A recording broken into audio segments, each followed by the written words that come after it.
Vous êtes bien sur Jade FM, mercredi 18h, c'est l'heure de l'instant clé des familles. On retrouve tout de suite Florence et Régine. Bonjour tout le monde. Bienvenue à l'instant clé des familles, votre rendez-vous mensuel avec la clé des familles. Ce 24e épisode de notre magazine, nous l'avons intitulé « Les émotions, un véritable méli-mélo ». Vous l'aurez compris, il est consacré à un sujet qui concerne tous les parents, les émotions que leurs parents ressentent, que leurs enfants ressentent et surtout manifestent. Quand les enfants ont des émotions, souvent les parents aussi. Donc, ce n'était pas une grosse erreur, Florence. Merci, Régine.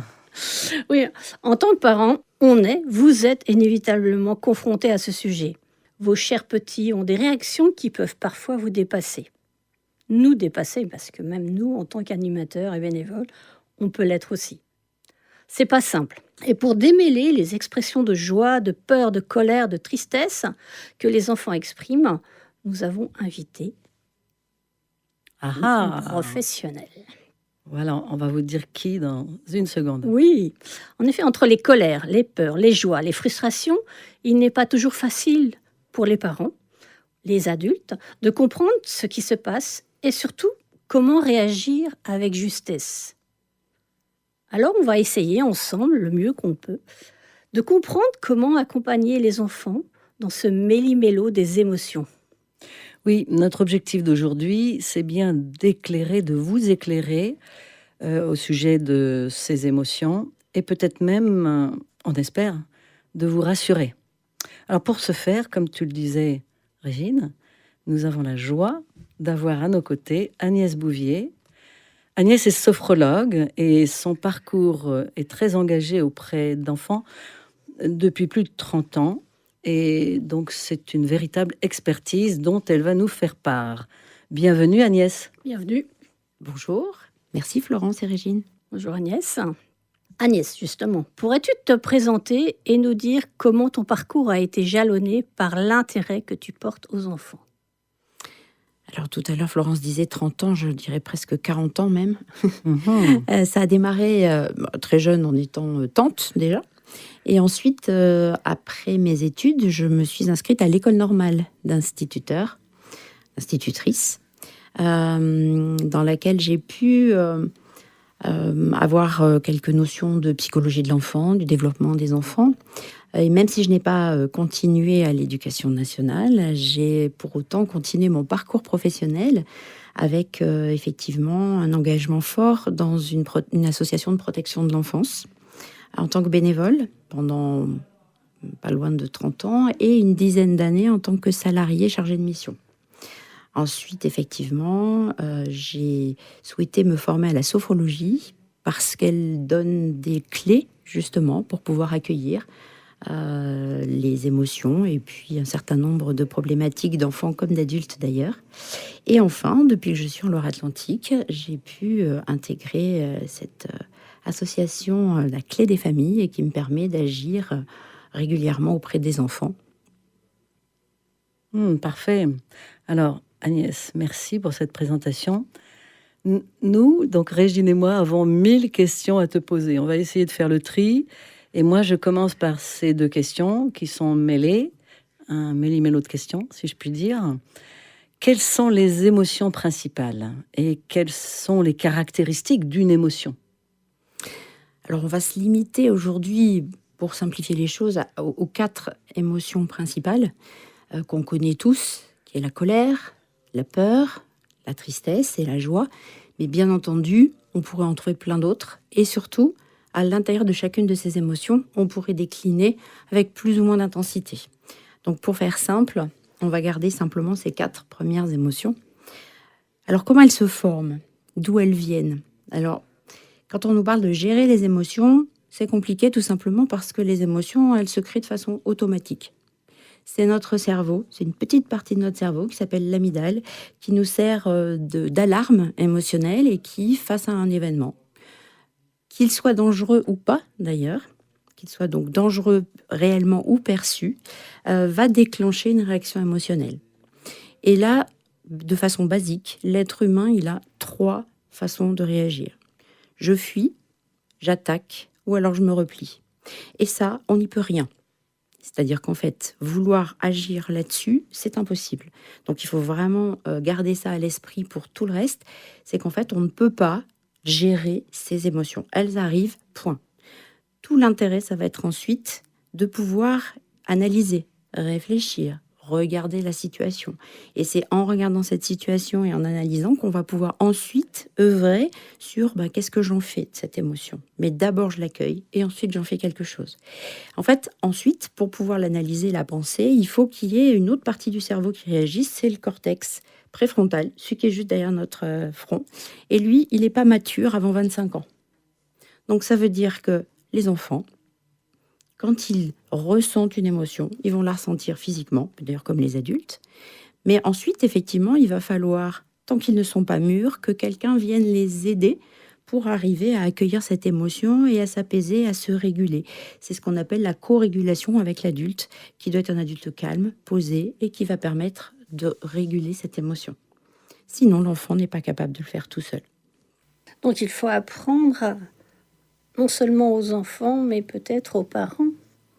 Sensibiliser les parents à quelle est notre réaction. Quand je dis les parents, je m'inclus dedans. Autant en tant que bénévole, on arrive à gérer nos émotions, que quand on est parent ou grand-parent, les émotions prennent le dessus et des fois déclenchent des grosses colères, des grosses des disputes, des conflits. Et justement, on est des fois un peu démunis. Comment est-il mieux d'en parler avec les enfants ? Pas lui dire oui, t'es en colère, c'est bien, continue ta colère, mais avoir des mots. Je sais que la littérature de jeunesse offre des outils pour ça, sans en avoir l'air, mais toi, en tant que sophrologue, qu'est-ce que tu pourrais donner comme petit truc, petite astuce, justement pour réguler ces émotions ? Alors, en tout premier lieu, il faut déjà être attentif au message corporel de l'enfant, parce qu'en fait, comme on vient de le voir, c'est d'abord le corps qui réagit et ensuite le cerveau qui pense. Donc, on l'a tous vu et on a tous, en tant que parents, grands-parents, dès qu'on côtoie des enfants, on voit bien que parfois, quelle que soit d'ailleurs l'émotion, que ce soit de la joie ou de la colère, il va y avoir une réaction physique. Ils crient, ils se tendent, ils courent dans tous les sens. Ils ont l'air tristes. Donc en fait, on va déjà faire attention au langage corporel de l'enfant pour essayer, en tant qu'adulte, quand on le peut, d'anticiper un peu et de voir ce qui est en train de se tramer. Ensuite, comme son cerveau n'est pas capable de penser, la première chose, c'est de l'apaiser. C'est de prendre en charge l'excitation, quelque part, qui va surgir. Quand on va se retrouver avec un enfant on va voir la respiration qui va s'accélérer, le cœur qui va faire boum boum, on voit tout ça. On va essayer déjà d'apaiser les choses. Alors là, il y a plusieurs techniques, mais certainement pas de parler. Parce que si je commence à mettre des mots, c'est de la confusion que je vais mettre. Pour l'instant, l'enfant, il est juste dans sa réaction. Donc en fait, on l'apaise. Au mieux. Donc on peut le prendre dans ses bras, s'il le souhaite. En tout cas, on se met à sa hauteur. On essaye de rester le plus calme possible, et simplement, peut-être avec certains enfants, de dire juste « je suis là ». Parce que ce dont il a besoin, c'est d'un cadre rassurant, d'un cadre enveloppant, qui va lui permettre d'exprimer au mieux ensuite son émotion. Mais dans un premier temps, on va pas lui dire « t'inquiète pas, c'est pas grave ». D'abord, c'est grave pour lui, donc on va pas lui dire que ça n'est pas grave, et on va simplement lui montrer qu'on comprend et qu'on est là. Et on va, par cette co-régulation, qui est vraiment un phénomène complètement physique, on va simplement lui apporter notre calme. Quelque part, c'est notre régulation personnelle qu'on va lui prêter en attendant qu'il soit suffisamment grand pour réguler. Alors, pour aller un cran plus loin, moi je me demande, en fait tu as certainement la réponse, s'il y a des méthodes d'éducation émotionnelle. Ça, c'est un peu ma formule, je résume éducation, émotion. Hein, est-ce qu'on peut mettre en place des postures, hein, j'allais dire, au quotidien, qui permettraient d'aller dans le sens que tu viens de nous exposer? Alors, il y en a plein.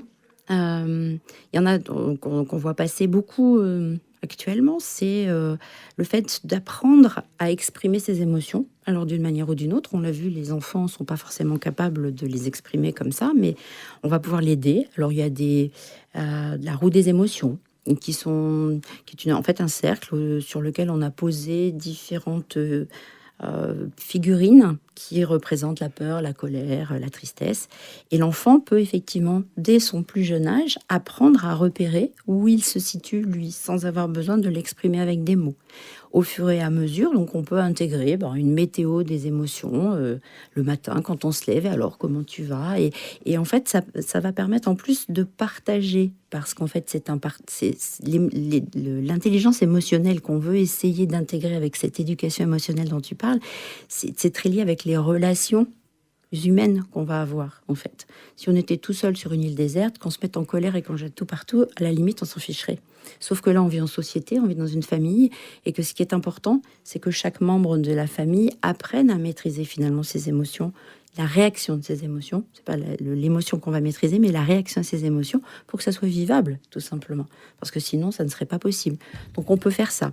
On peut effectivement soi-même exprimer ses émotions lorsqu'on en a. J'arrive du travail le soir, je suis fatiguée, j'ai envie de juste avoir la paix. Je peux très bien dire effectivement à mon enfant, tu vois là ce soir, maman, papa, on est fatigué. Donc en fait, on a besoin d'un peu de calme. Et l'exprimer face à son enfant, ça ne veut pas dire reconnaître qu'on est faible, ça veut juste dire, moi aussi j'ai des émotions et je t'invite à les exprimer quand tu peux, de la meilleure des manières, pour pouvoir simplement se soulager. Et si on a cet espace d'écoute qu'on propose à son enfant et qu'on s'offre à soi-même, ça veut dire que l'enfant va prendre l'habitude de se dire « Ah bah tiens, j'ai le droit d'être en colère, je le dis. » Je rentre de l'école, je dis « Ah bah aujourd'hui ça va pas, je suis en colère. » Et après, on avise. Et si on met des mots, ça permet d'éviter des débordements physiques. Entre autres, il peut y avoir plein de choses. Les lectures, bien sûr. Enfin, il peut y avoir beaucoup de choses à mettre en place. Et est-ce que l'enfant grandit il apprend tout doucement à gérer ses émotions. Est-ce qu'il y a un moment dans la vie, dans la vie de l'enfant, où le fait d'être tellement émotionnel, tellement difficile, il faut peut-être un petit peu s'inquiéter et l'aider encore plus? Alors, comme je le disais tout à l'heure, jusqu'à 25 ans, grosso modo, on ne peut pas gérer trop. Donc, en fait, cette tempête émotionnelle, parce qu'on peut l'appeler comme ça, on va l'aider au fur et à mesure. Si le malaise devait s'installer, si les crises, par exemple, devaient être répétitives, devraient être plus intenses, si on avait l'impression que l'enfant n'arrivait pas à sortir de cette, on va dire, hyper-émotionnalité, dans ces cas-là, oui, il est important d'aller consulter un psychologue, un professionnel qui va l'accompagner pour essayer d'aller au-delà de l'éducation et du comportement physique, mais aussi effectivement d'aller voir ce qui se passe. Mais toute la vie de l'enfant, tout l'environnement familial, l'école, va amener à forcément créer des émotions. Donc, dans un premier temps, qu'un petit réagisse, tant qu'il ne peut pas mettre de mots en plus, c'est normal, quelque part. C'est quand ça s'inscrit dans la durée et quand on a l'impression que l'intensité est de plus en plus forte et que malgré toute la bienveillance, tout l'accueil des émotions des parents, de l'environnement, n'est pas suffisant, c'est là où il faut s'interroger, où il faut se poser des questions. Moi, j'ai aussi encore une petite question. Nous, dans nos activités au niveau de la clé des familles, nous avons un groupe d'enfants, un groupe de familles, chacun a sa façon d'éduquer, de gérer l'émotion de ses enfants. On est souvent confrontés, sans en faire une affaire d'État, parce que nous, on n'est pas là pour réguler ces grosses émotions, mais comment nous, en tant que bénévoles, on pourrait aider non seulement l'enfant qui est en pleine crise, et sensibiliser le parent au fait que là, l'enfant, il a besoin d'être accompagné parce qu'on est, je ne veux pas faire, un tsunami auprès de nos auditeurs, mais cette nouvelle technique pédagogie positive où on laisse l'enfant faire parce que c'est bien, il doit vivre.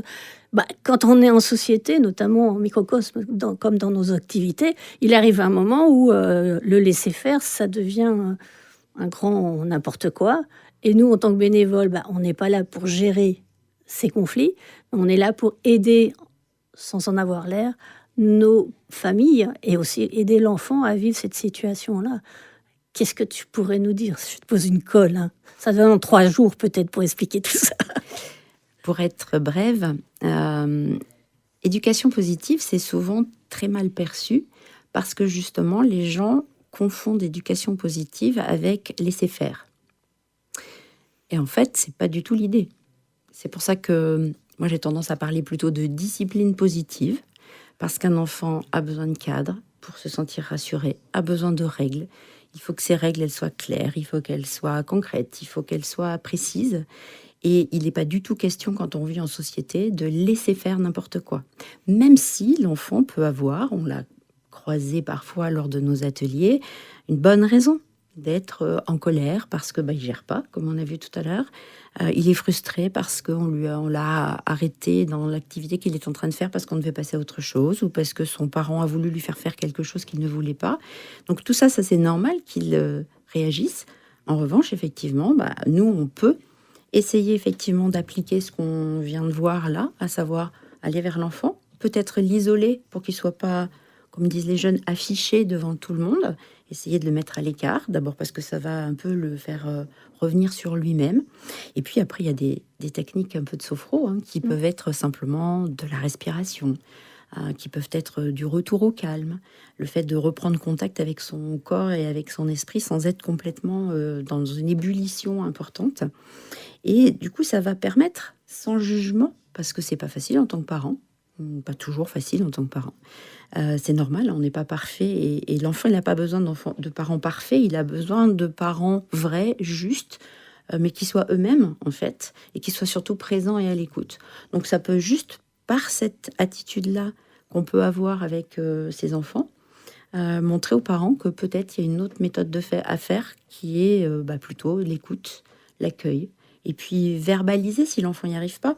Tout à l'heure, je disais qu'il fallait pas mettre de mots. Une fois que l'enfant s'est un peu apaisé, qu'on a réussi à retrouver un enfant un peu plus apaisé, quitte à faire un câlin s'il le souhaite, quitte à lui prendre juste la main, toujours à sa demande, parce que certains enfants n'ont pas envie qu'on les touche. Mais si c'est possible, c'est vrai que ça fait passer plus facilement le calme de l'adulte avec l'enfant. C'est ensuite de poser des mots. Et les mots, on les pose après, une fois que l'enfant est calme et que son cerveau peut les entendre. Donc ça peut être juste, j'ai vu que tu étais en colère parce qu'on t'a empêché de, ou je sens que tu es frustré parce que on t'a dit qu'il fallait prêter ton jouet, par exemple. Et le fait de l'exprimer, ils se sont compris, et la prochaine fois, peut-être qu'au fur et à mesure du temps, tu parlais d'éducation tout à l'heure, Florence, peut-être qu'avec le temps, il va se dire, je vais plutôt dire, oui, mais je suis en colère parce que mon frère, il m'a piqué mon livre, ou parce que ça, plutôt que de lui envoyer le livre à la figure parce qu'il est en colère. Mais écoute, Agnès, tout ça est passionnant. Je vois que l'heure tourne, malheureusement. Tu sais que l'association La Clé des Familles a pour épine dorsale ou fil rouge, comme tu veux, la lecture. Et donc, une dernière question en ce qui me concerne, c'est est-ce que tu aurais des albums à recommander aux parents qui nous écoutent et qui voudraient aller plus loin sur le terrain, sur le sujet des émotions des tout-petits? Alors, il y en a plein. Il peut y avoir le Gaston la licorne, qui est toute une série d'albums qui vont permettre aux enfants et aux parents, au travers des petites histoires de la licorne qui change de couleur en fonction des émotions qu'il ressent, que la licorne ressent, de pouvoir effectivement faire passer des messages sur les différentes émotions que l'enfant peut ressentir. Après, il y a toute la série aussi de la couleur des émotions avec des monstres qui sont de couleurs différentes, où on va pouvoir expliquer un certain nombre d'émotions et la faire reconnaître parce que le visage de ces monstres est très significatif avec le visage de la tristesse, de la peur, etc. Il y a des tas de jeux aussi, il y a des cartes. C'est difficile d'en donner autant. Il y a un livre que j'aime beaucoup qui s'appelle Grosse colère, et qui est vraiment un livre très rigolo parce que cette colère, on la voit qui gonfle, ça me donne l'impression à l'enfant, il ressent quand il est complètement envahi par sa colère et c'est très révélateur sur des petits enfants qui qui sont en colère, ça leur montre. En général, ils passent très vite les pages dans un premier temps parce qu'ils voient bien, on les voit froncer les yeux, ils voient bien. Ils comprennent vite. Oui, ils voient ce que ressentent. À gérer les émotions, parce que moi, avec grosse colère, lors d'un atelier il y a très longtemps, c'était avec des enfants de 7-8 ans, où on jouait les émotions, mais j'ai dû presque faire venir le SAMU.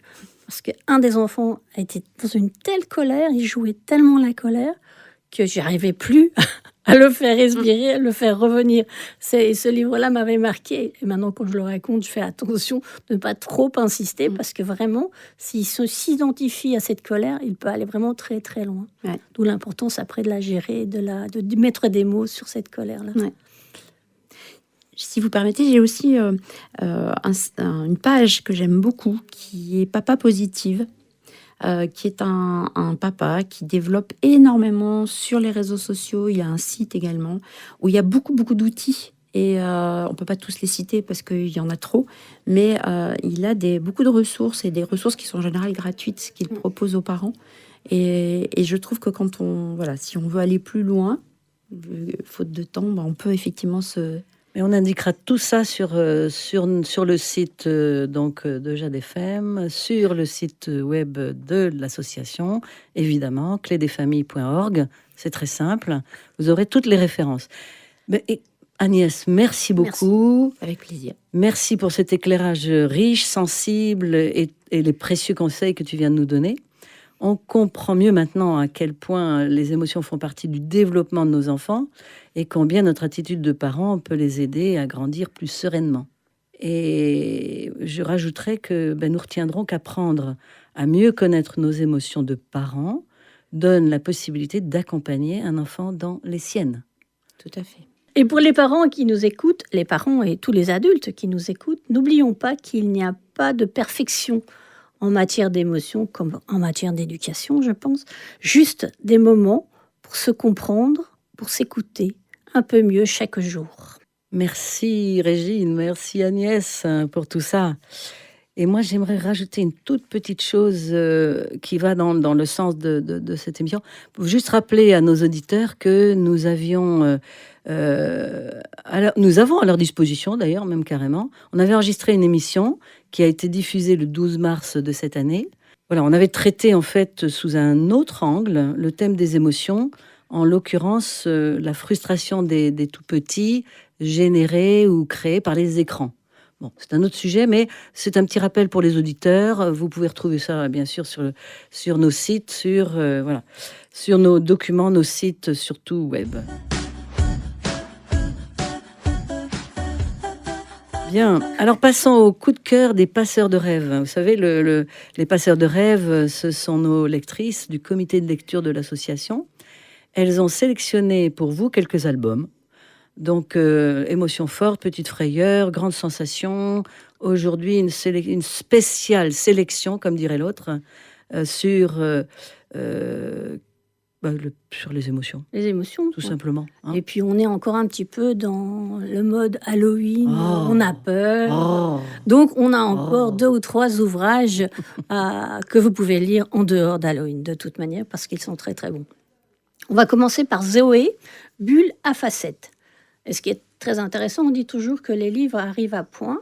Ce livre-là, je viens de le découvrir aux éditions Marmotton. Et il parle d'une petite fille, Zoé, qui est une hypersensible et qui a vraiment, vraiment du mal à vivre la vie de tous les jours parce qu'elle a toujours l'impression qu'elle est une extraterrestre. Peut-être que vous vous reconnaîtrez. Elle est triste parfois, elle est joyeuse, elle a des émotions qui surgissent. Mais elle est surtout unique par sa façon d'être, sa façon d'être avec les autres, avec la nature. Et page à page, on découvre toutes ces émotions comme autant de petites bulles, comme la colère, comme l'a dit Agnès, la peur, la joie, la tristesse. Cet album, très très poétique et philosophique, nous invite à regarder autrement ces enfants qui ressentent très fort, plus fort que d'autres, ce qu'on dit hors norme, des enfants qui ont eux-mêmes l'impression d'être des extraterrestres. Un livre à offrir à tous les enfants, mais aussi aux parents qui les accompagnent.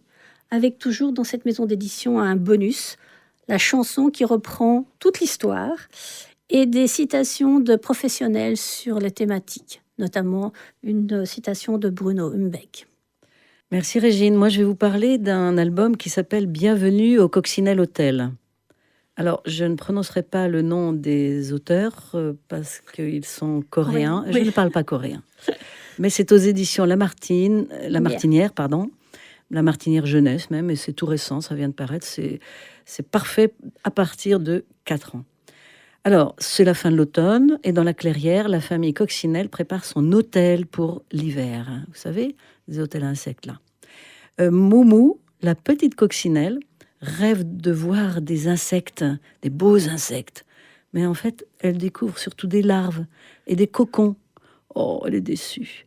Pourtant, au printemps, tout se transforme. Chaque cocon révèle un bel insecte. Eh bien, c'est décidément un album tendre, poétique, qui parle de patience, de nature et de magie du vivant. T'en as un autre, Régine ?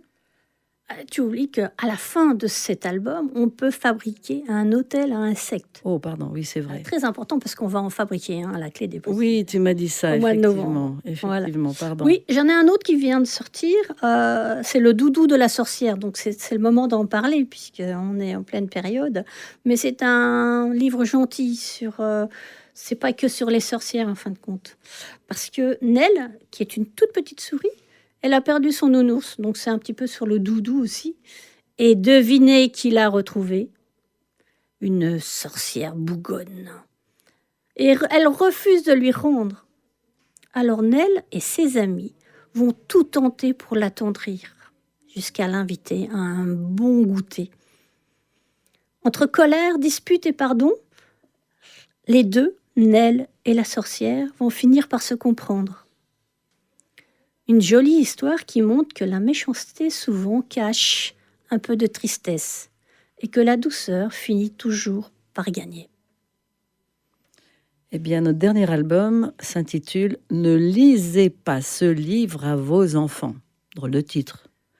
C'est d'Olivier Dupin et de Marie-Lia Grezard et c'est paru aux éditions Frimousse en 2025. C'est tout récent aussi. Et c'est aussi à partir de 4 ans, c'est parfait. Firmin, alors l'histoire c'est celle-là. Firmin vit dans un manoir inquiétant, vous savez, au cœur d'une forêt sombre, évidemment. Sa mère lui dit « Ne touche pas au placard, ne prends pas le chemin du cimetière pour aller porter ses pots de tomates à ta grand-mère. » Ça vous rappelle quelque chose, non ? Évidemment, il va tout faire à l'envers. Résultat, on voit des zombies, on a des frissons et il y a 2 fins possibles. Est-ce que c'était un cauchemar ou pas ? Ben, Olivier Dupin, là, l'auteur, s'amuse à faire peur, mais il n'effraie pas trop, sans jamais trop effrayer. Il a des clins d'œil à plein d'histoires connues. Hein ?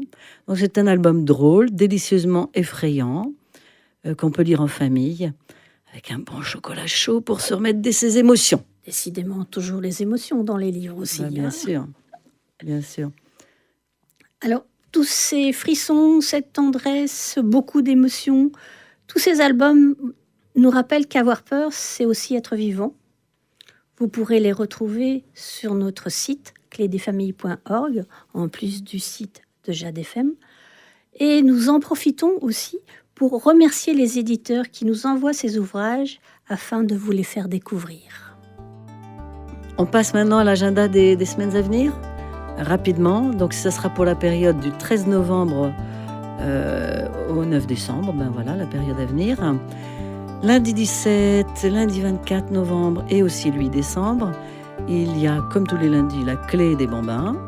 Et donc vous vous souvenez, alors c'est à Pornic, au centre Montval, de 10 à 12. Ce sont des activités motrices pour les tout petits, les 0 à 3 ans, des activités motrices créatives. Et sans oublier bien sûr la découverte d'albums sur l'hiver et Noël. Le 18 novembre, c'est l'activité, le bal des premiers liens. Là aussi, c'est au centre Montval de Pornic, de 10 à 12. Et ce sont des activités corporelles, gymnastiques, de défoulement, d'équilibre, etc. Pour, là aussi, les tout petits 0-3 ans. Très sympa. C'est une nouvelle activité. N'hésitez pas à à y aller. Et c'est donc le mardi 18 novembre pour le prochain. Mercredi 19 décembre, là on passe en décembre, donc ça va pas du tout. Non, c'est pas ça. Non. C'est mercredi 19 novembre. 19 novembre, oui, Ouais. voilà, merci. On aura une séance spéciale, justement, avec Agnès, qui va sensibiliser les familles aux droits des enfants. Dans le cadre de la journée. La journée internationale des droits de l'enfant qui est le 20 novembre. Voilà. On est tout à fait dans les- l'actualité, hein, formidable. Mercredi 26 novembre et aussi 3 et 10 décembre, à Chauvet, là, à la salle Kilala, de 10 à 12, c'est l'activité La Clé des Possibles. Et là, pendant ces 3 séances, on va s'envoler avec les oiseaux migrateurs et construire même un hôtel à insectes, comme on vous le disait tout à l'heure. Samedi 22 novembre, c'est La Clé des Louveteaux, samedi. Hein, c'est toujours à Chauvet, c'est dans la salle de l'Éclair de 10 à 12. Et là, il va y avoir des bâtisseurs de rêves en carton. Tout plein d'activités à partir de carton. Mais exactement le même jour, le samedi 22 novembre, là, on sera à Saint-Père-en-Retz, à la médiathèque, de 10 à 11. Donc, bien sûr, il y aura des bénévoles d'un côté et des bénévoles de l'autre. Ça sera les petits explorateurs d'histoire. Et on va explorer et vaincre ensemble différentes peurs pour grandir. Super programme. Dimanche 30 novembre, toute la journée, eh bien, la Clé des Familles sera à Saint-Brévin, à la salle Jade, dans le cadre du marché de Noël organisé par l'association Les Poulbeaux. Là, les passeurs de rêves, donc nos lectrices, y raconteront de belles histoires de Noël et d'hiver. Allez, on passe à décembre. Mercredi 3 décembre, de 10h30 à 11h30, à Pornic Médiathèque, la petite clé qui lit. Et qu'est-ce qu'on lira, bien sûr? Plein d'histoires de Noël et d'hiver. Samedi 6 décembre, de 10 à 12, à Chauvet, au complexe sportif du Pinier. Là, se tiendront toutes les manifestations autour du Téléthon de cette année, et dans le cadre du marché des producteurs d'ailleurs. Donc la Clé des Familles animera un certain nombre de jeux, d'activités, et fera des lectures pour les enfants. La participation qui sera demandée reviendra au Téléthon. Voilà, on a fini pour aujourd'hui. Vous retrouvez toutes ces infos sur clédesfamilles.org à l'onglet Agenda pour tous ces rendez-vous. Et nous, notre prochain rendez-vous, on vous le donne mercredi 10 décembre à 18h sur Jade FM. 99.7, ne l'oublie pas. Exactement. Merci Florence. Merci Régine, merci Agnès. Agnès.